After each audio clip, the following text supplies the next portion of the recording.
So I'm going to make faith a little easier for you to define faith. There are multiple ways in which faith can be defined.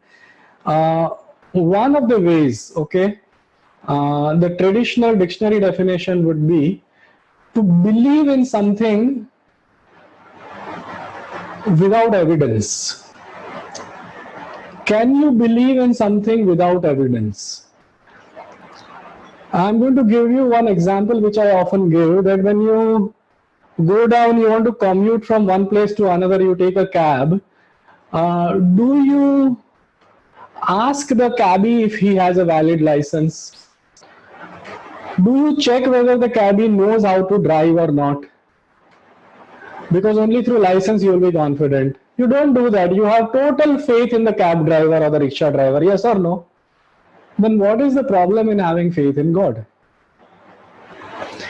If coronavirus has struck the world so strongly, what is our big problem in saying that a Krishna or a Mahavira or a Ganesha can save the world? If we can trust in some Tom, Dick and Harry cabbie, what is our big problem in having faith without evidence? So you might not have had evidence till now, but still, if you can believe without evidence, that's what the whole game of faith is all about.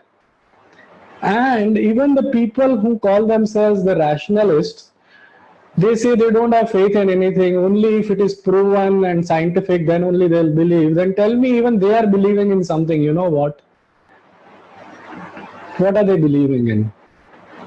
You want to answer in the chat box? What is racism? Yeah, I'll wait for your answer. What is a rationalist or a scientific-minded person believing in?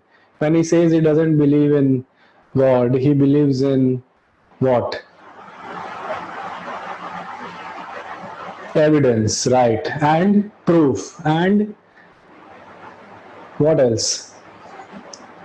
He believes in a process. Yes. Yes.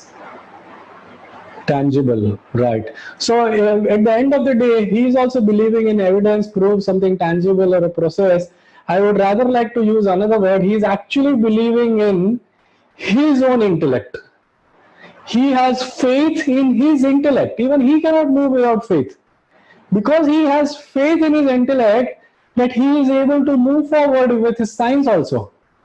So the primary thing is faith. Without faith in his intellect, he can't use his intellect also. So if the primary thing is faith and not the intellect, then why not use faith directly and extrapolate it to the universe or a formless God or an almighty power also?